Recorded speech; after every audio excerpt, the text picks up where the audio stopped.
Welcome in, everybody. You are listening once again to the Authority Podcast on the B Podcast Network. Thanks so much, as always, for being here with us. We really appreciate everyone who joins any of our episodes, and we hope that you'll get a lot out of this conversation today. I believe that you will. My guest today is Emer O'Donnell. Emer has over 20 years of experience in psychology, working in global organizations, and as a qualified behavioral change coach. And her book is called Understanding Teen Stress and Anxiety. So you can tell right from the title there, this is an important topic for so many of our listeners. Emer, welcome to the Authority. Thanks a million for having me. I'm delighted to be here. Emer, I wanted to begin by touching a little bit on some of the recognitions and conclusions that you came upon that got you involved in this type of work. That I know that several years ago you were reflecting on a lot of the things you've learned as a coach and recognized that a lot of that information and those resources weren't available to you as a young person, and thought about, well, how valuable would this be to young people? What kind of were some of those things that you reflected on, and what did you choose to create in response? Okay, I think we should remember that young people, especially when they're teenagers, it's almost a new awakening. It's another opportunity for you to figure out who you are. And also, in some ways, you're trying to move from beyond your family, because it's about, we're programmed to go out into the world and reproduce and keep our species alive. And we often don't give young people the tools they need in order to be able to do that well. And I think the environment that we're growing up in, or so many young people are growing up in now, actually is very overwhelming. There's an expectation for them to be able to make decisions about their future at a time when they don't have the data in order to make them. And you would never make those decisions in business, for example, unless you had some backup information to do it. And then what can creep in is that real fear that you're going to get it wrong. There's the fear of failure. Often when you're teens, we struggle to know that there isn't just one way. And if you make one decision, it isn't necessarily a disaster, but actually that's not often the way they're programmed. And so for me, if you want to live a life you love, you have to know who you are. But young people don't get the freedom, or there's time to explore and spend as much time being able to figure that out as I did. And so as a result, it's a smart thing to be able to empower them to make smarter decisions, to be able to know who they are, and to have tools to navigate the psychologically challenging world we live in. And we know from World Health Organization that over 80% of young people are vulnerable to depression, anxiety, and also disillusionment. So we have a problem. Social media may make it look like everything's fabulous, but there's a lot of young people out there who are smiling on the outside. I call it the Marilyn Monroe approach, smiling on the outside as if everything's absolutely great, but actually they're dying on the inside. And they don't know how to articulate or how to change that. And it doesn't have to be this way. Yeah. And a lot of that, right, derives from the bombardment of these messages that they're not good enough, all kinds of negative messaging that makes teens, I mean, adults are familiar with this too, but certainly with teens, where is some of that coming from, and how has that changed? Because you mentioned, right, things like social media that weren't around when many of us were teens or younger, right? And so there's part of that's the way that technology and the internet and media work now, but also I'm sure there's certain phenomena that have been true of teens outside of that and apart from that as well. But where is that kind of coming from when teens are just facing the feeling that they're getting a lot of feedback and messaging telling them they're less than, they're not good enough, there's something wrong with them, etc.? I think it can come from a number of places. I think the first thing to recognize is we have a brain in place that hasn't evolved to deal with the society we live in. So there's that sense of feeling overwhelmed by the data overload. We get more data in a day now than the person got in their whole life in the 1900s. So if you're constantly bombarded, actually, it's very hard to calm things down. And when we're not calm, we often make poor decisions. Or if we're coming from a place of fear, we make poor decisions. I also think we've got 24/7 social media and news. That's the other thing, because our minds become the stories that we feed them and the stories that we make up in our heads. And if we don't know how to challenge those stories to actually be as objective as possible, which is difficult as a human to be fully objective, because we all live in our own unique view of the world, depending on how we have had certain experiences, good or bad ones, our prejudice, our limiting beliefs. If we don't know how that all operates and how our head operates, actually we can become victim to our story. And if you look at your news feed, you can bet your bottom dollar they're not selling you happy stories every day. It tends to be about drama, fear, war, because that's what sells. We're naturally tuned in to that because it's about our survival. And what we can sometimes struggle to do is understand that risk. It might be hard, for example, if I think about the UK, it might be happening in Scotland, but it makes me feel like it's next door.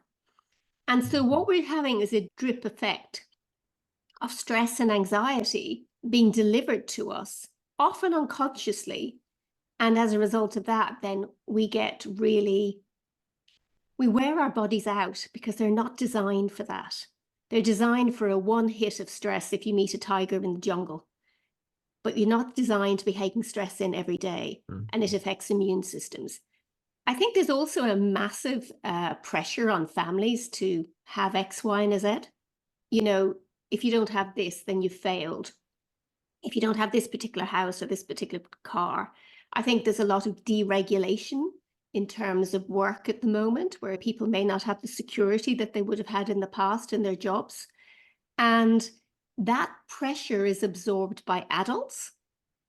And I'm afraid if there's stressed adults, there will be stressed children. The two are linked.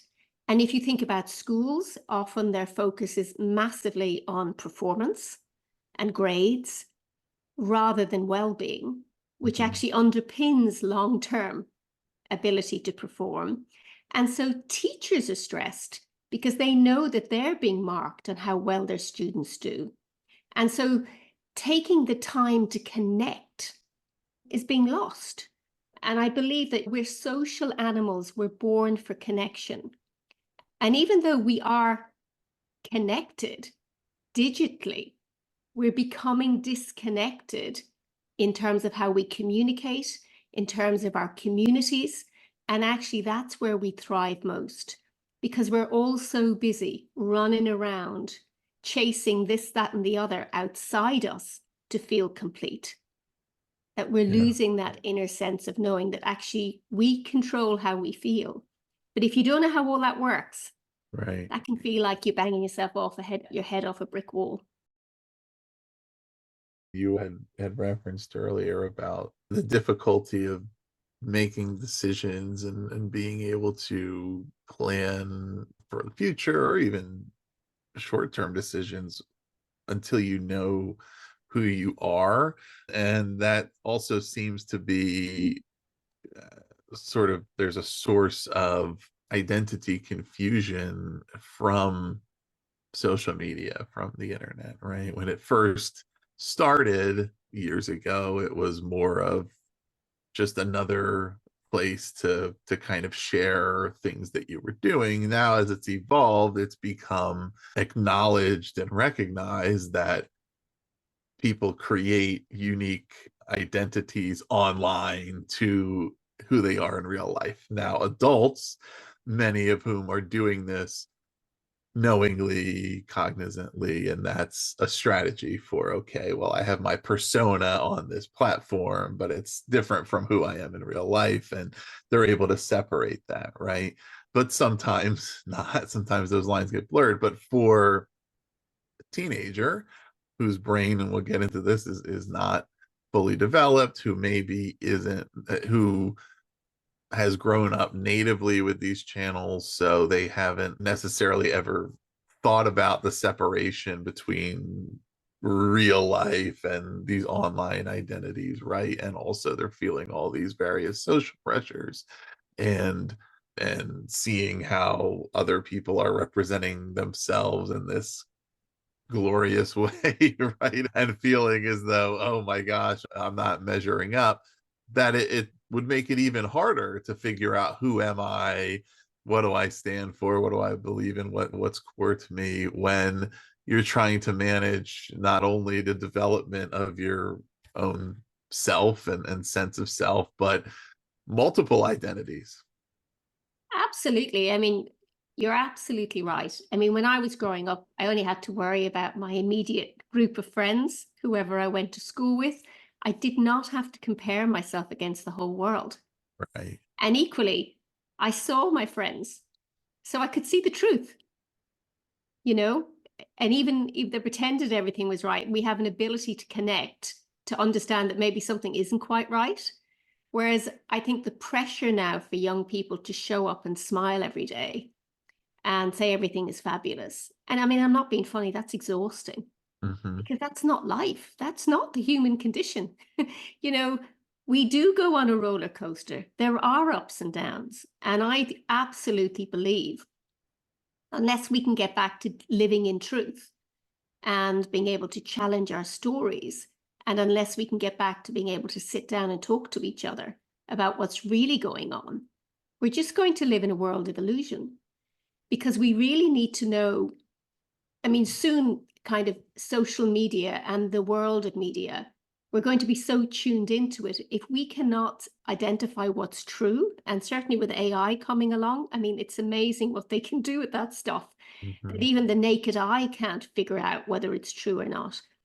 If we can't find within us an inner compass that guides us, that stops us being continually triggered by our externals, and know how to master that, we will be running around like headless chickens, Hmm. depending on the stories that we get fed. And I don't Yeah. think anybody needs that. Whereas if you can figure out who you are, you feel you have a place, a sense of belonging, you can find a purpose, and you can serve others through that. That's one of the most fulfilling things you can do, because actually it doesn't matter what else happens around you, because you're so on that mission. You're so aligned with that. If you can work with your talents and strengths, and they can Mhm. be easily identified. I've developed a program and a tool that does all of that. Then actually that creates the foundation of that inner knowing that actually makes you much more solid. I think sometimes for young people, it's like they're like on a speedboat and it's going at 90 miles an hour. And then every now and then it has to come into dock, Mhm. but they're still wobbling all over the place because they don't have that inner knowing of foundation. And without it, it's very hard to know where you're headed.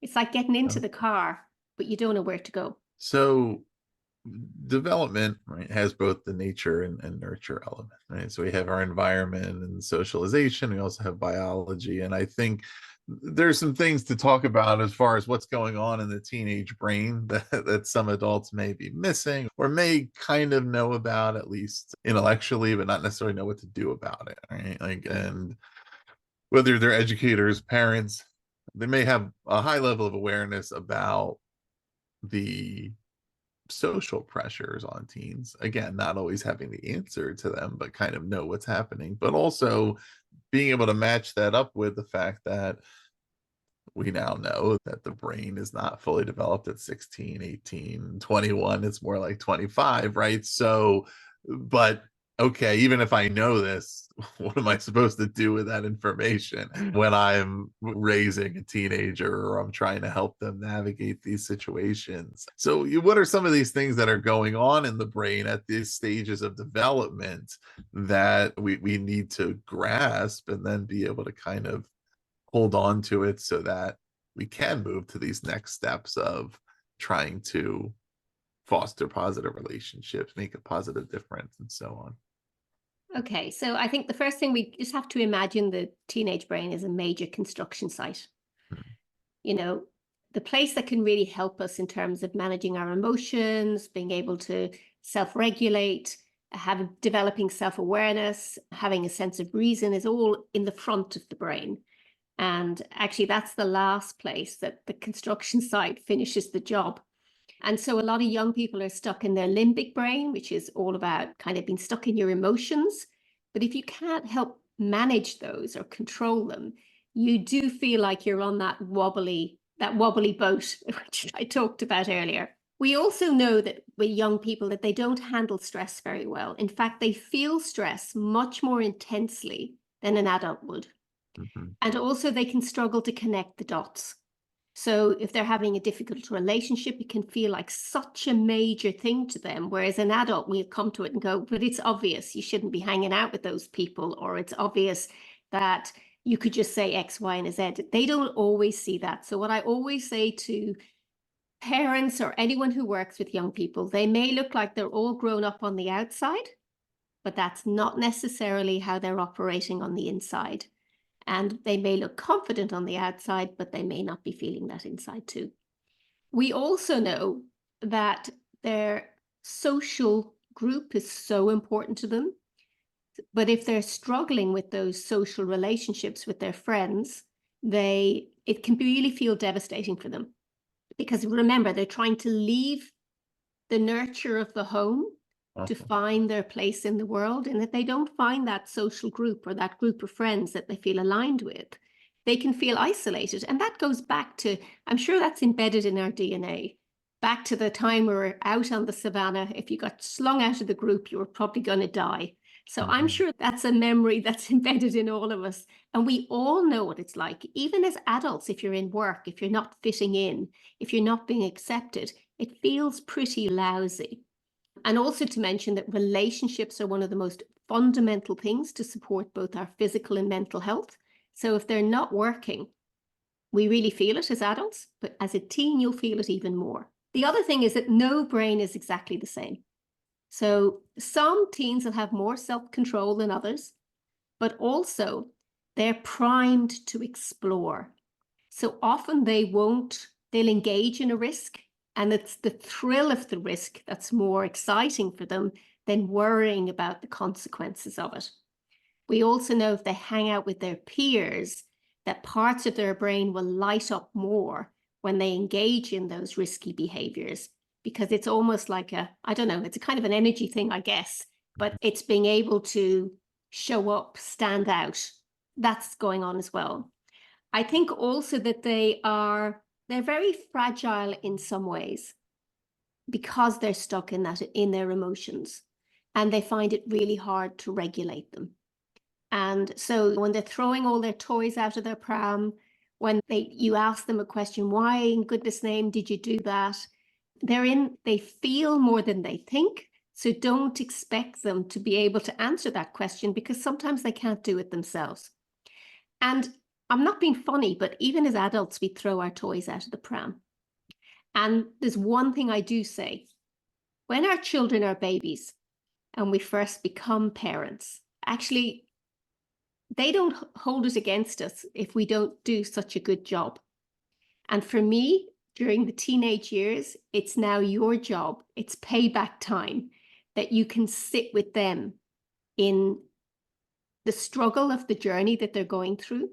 And I think when we're very aware as parents of the energy, or even as a teacher, of the energy that you bring to that situation with a young person, are you going to be triggered by it?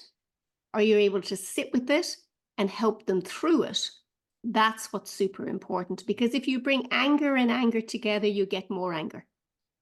And so understanding how emotions work and the fact that they have different vibrations is so important. And it's something I absolutely focus on in the book. Yeah, so they're just some of the things that they do. There's a lot more, but Right. they're kind of the top things, I think. And I think it's their inability to connect the dots.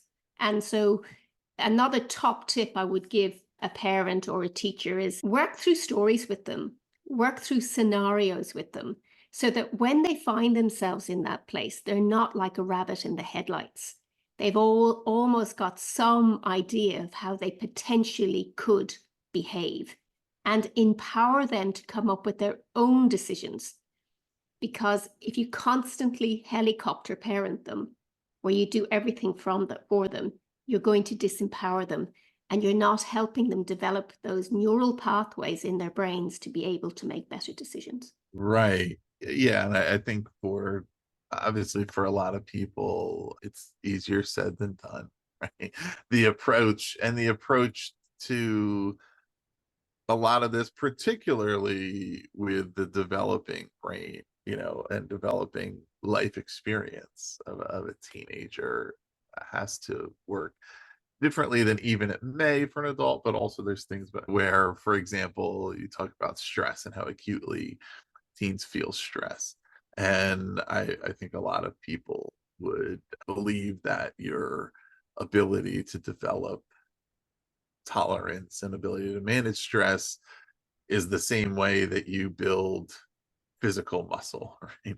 If you go to the gym, you have to lift a weight that stresses you beyond your previous limit, and that's the only way you become stronger. Now, with mental strain, that's not the way it works.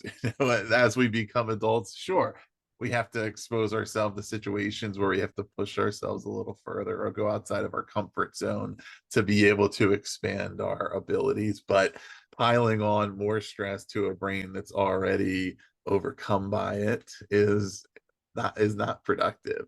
Or with anxiety, both stress and anxiety, they're internal, and they're according to the perception and the feelings and emotional and physiological response of the person who's experiencing them, right? So while I'm sure for a lot of people it's difficult to, as a third party, to look at it and say, well, there's no reason to be anxious, your life is fine, or everything's good, and again, that's where it requires that patience, selflessness, stillness, being a source of calm, right? To be able to get into dialogue about it and figure out what are they feeling and what's maybe causing those feelings and what are some potential other responses to it. But you can't get to that unless you provide an opportunity, for the teen in this case, right,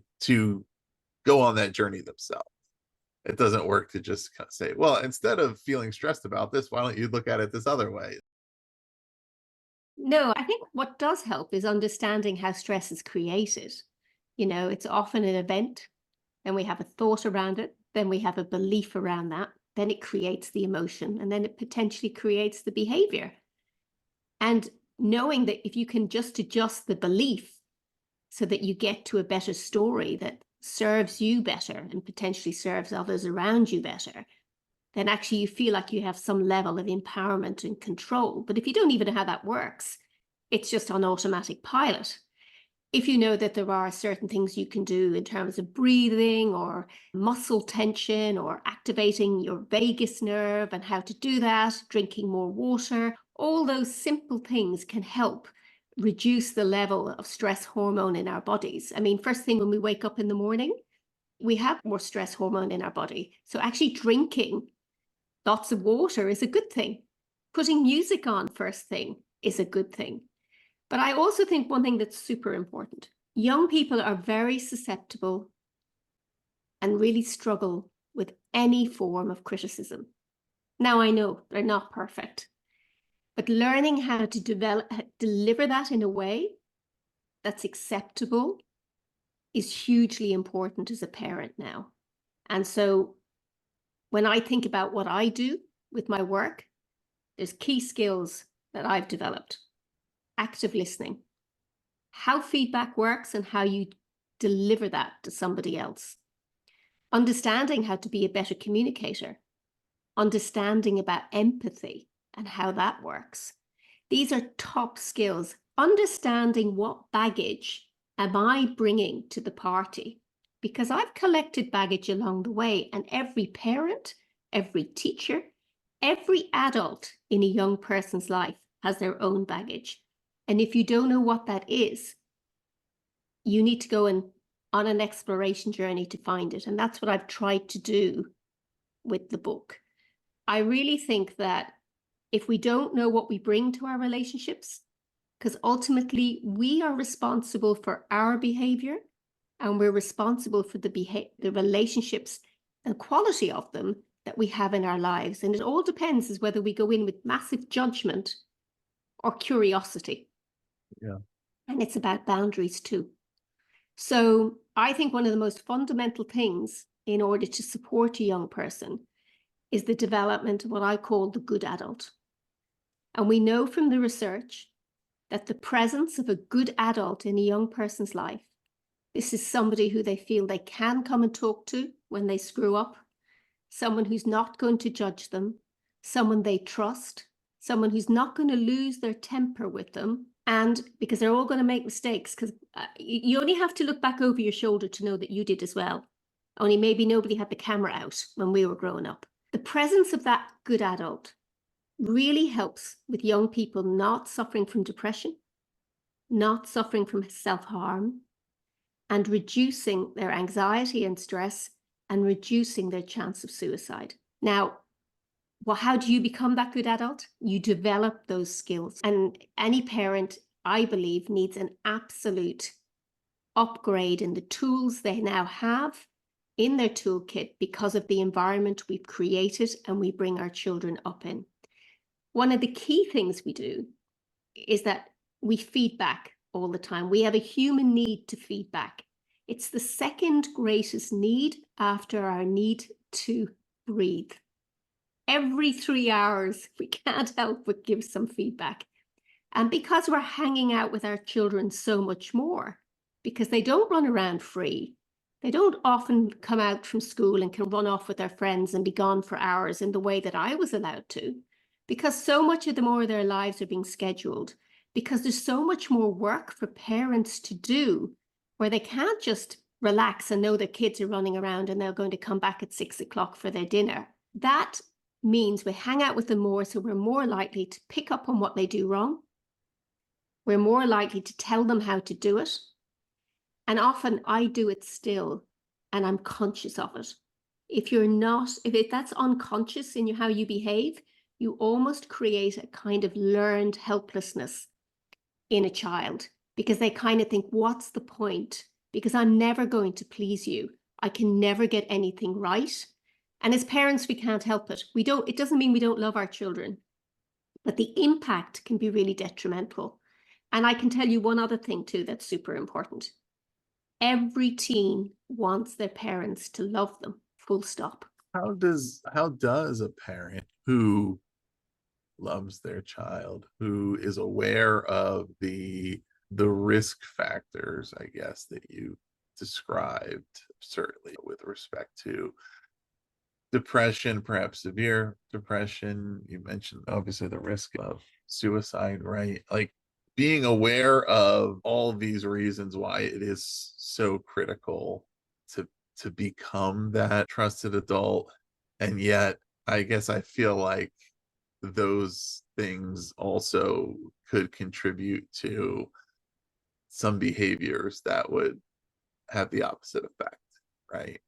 Because you're so invested, so caring, so worried about what might happen if I'm not there, if I'm not present, if I'm not making sure to stay on top of this at all times, that it could manifest in behaviors that come across as overbearing or, like how does one, I guess, try to, I don't know, balance that mentality and learn to, I guess, overcome the overemphasis on the worst case outcomes and understand that a more balanced approach is more effective. So I think it's very much about the energy you bring to the relationship with your child. Are you coming from a place of fear? And where is that fear coming from? Or are you coming from a place of love and empowerment? Because they're not going to have you beside them their whole life.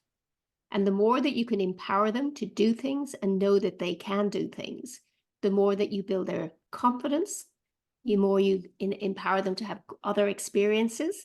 And the problem, because they're not running around all day on their own anymore, they don't get to learn that on a daily basis. Everything's organized for, well, not everything, but for a lot of children, their lives are organized for them. So we have to give them the chance to do stuff by themselves, even if they're going to screw up. Because actually, learning how to fail and pick yourself back up from it is one of the most valuable lessons you can have. So, and it's okay to fail. I think the other really important thing you can do as a parent is to create as much joy in your relationship with your teen that you can. Because actually, when we're in that higher vibration emotion, hey, we're fun to be around. I'm much more likely to talk to you. I'm much more likely to want to hang out with you.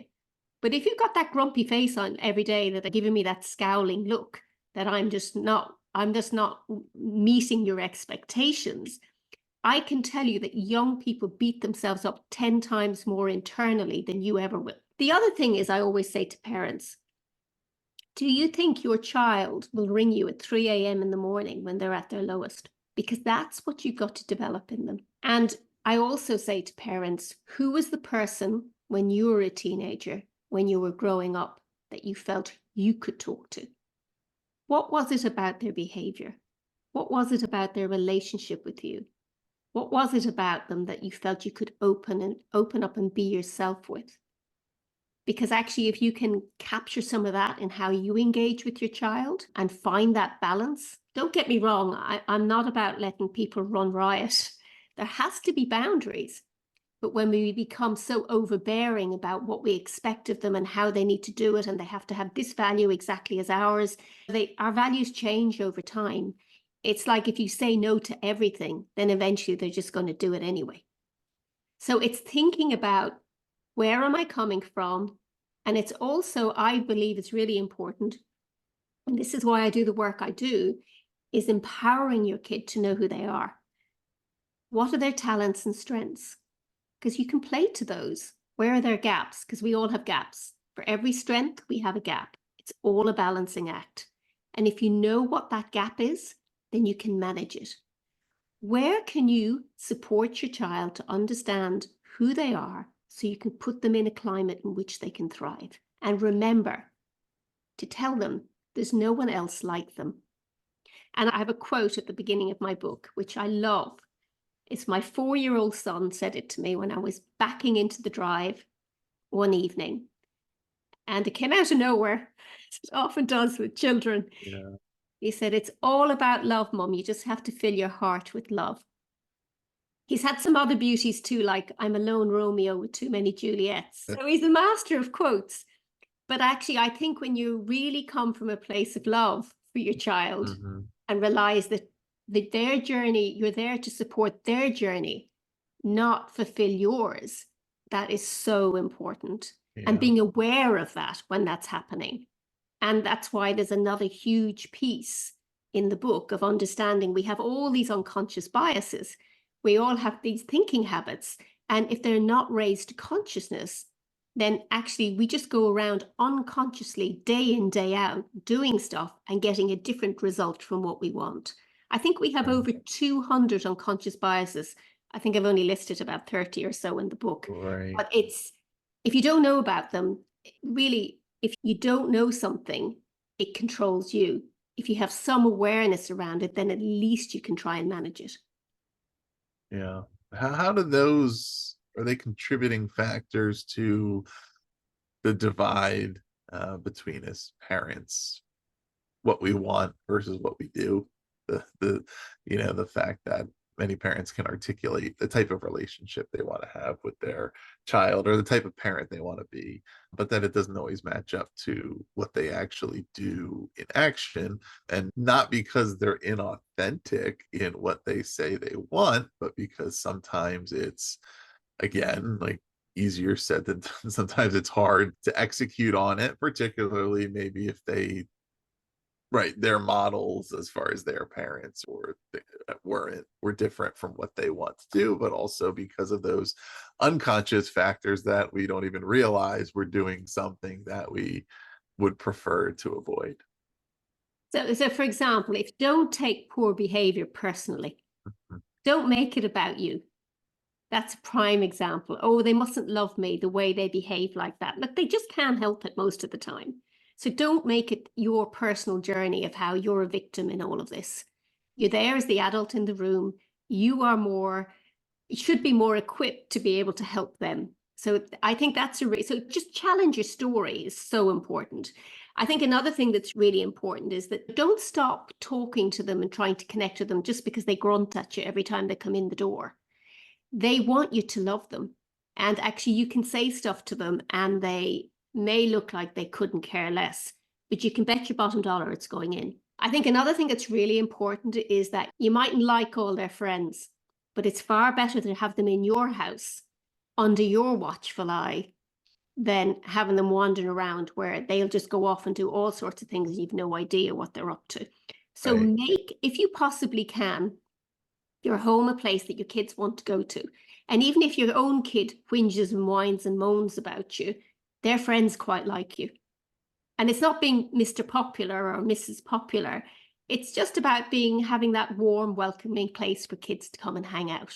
I think that's super important. It was something actually I grew up with. My mother was a genius at it. Our house used to look like Grand Central Station on a Saturday morning. There'd be so many bodies lying around, but Yeah. at least she knew we were safe Right. until we got through that period.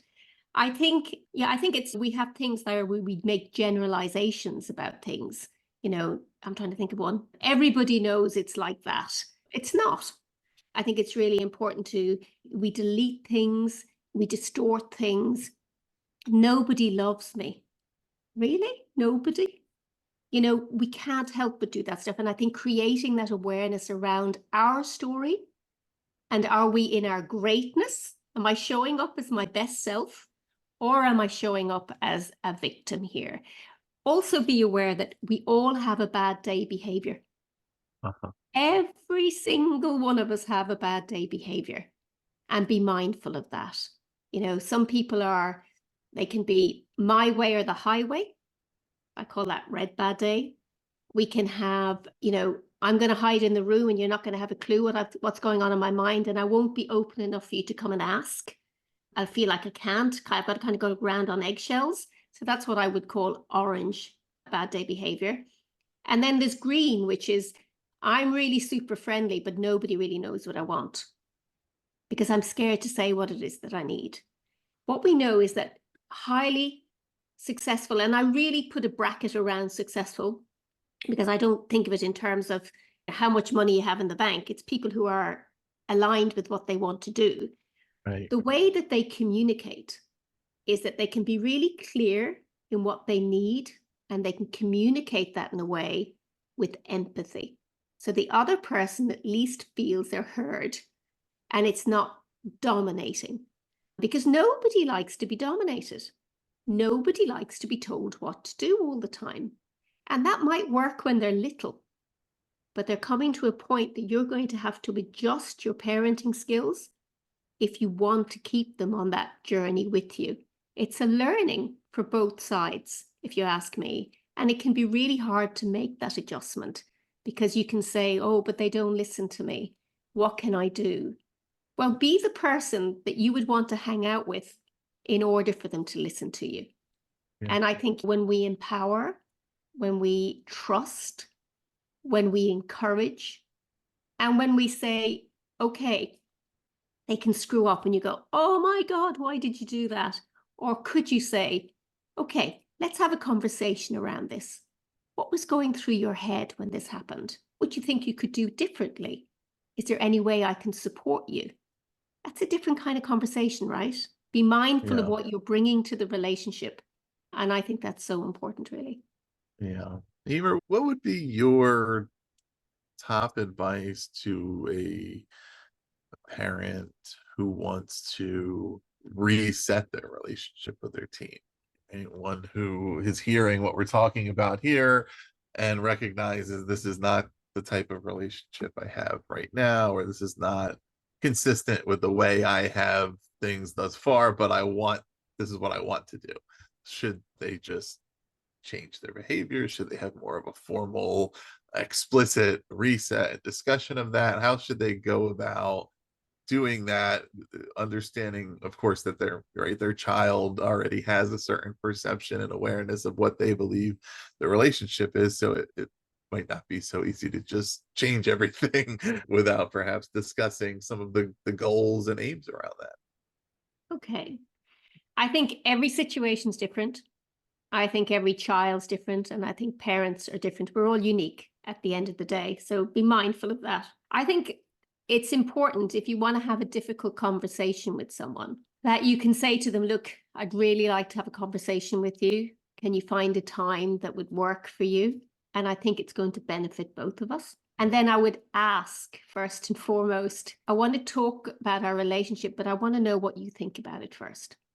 Because often we're so keen to jump in and get everything off our chest.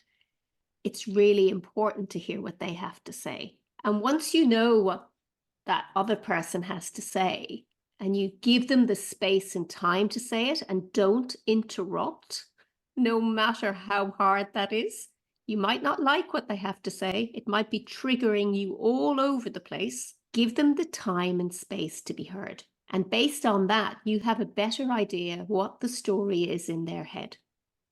And you have a better idea about going in and saying what is in your head.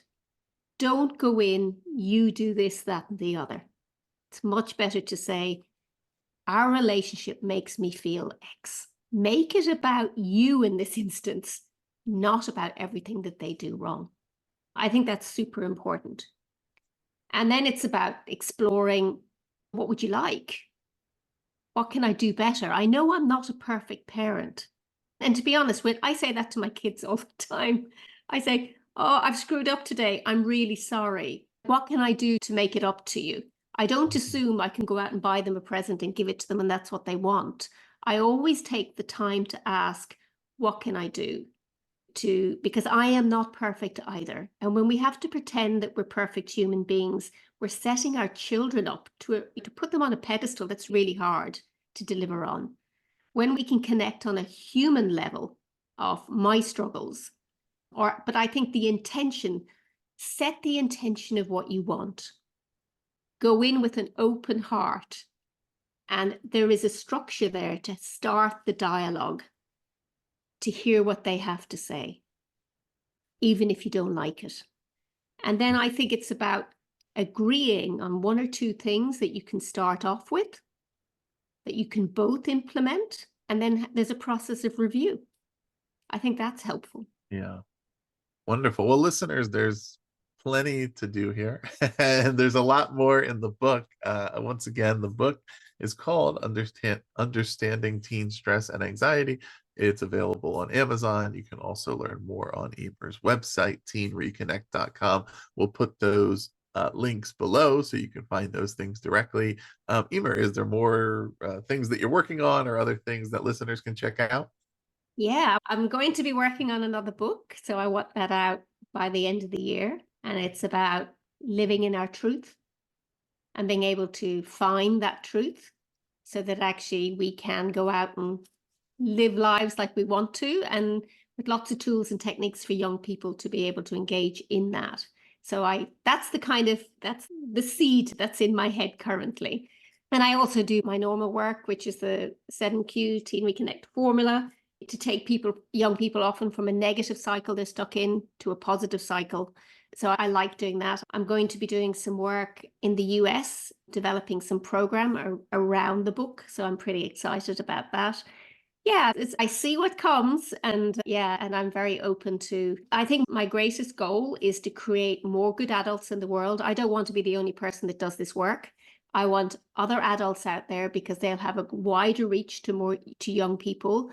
And I want this sort of stuff to be normalized in the family unit, because when we can get it right at home, then that spreads out when young people go out into the world, when they go into work, when they engage with others, and the quality of the relationships they have. So that's kind of my mission. And there's a number of things I'm working on at the moment that is really pushing that forward.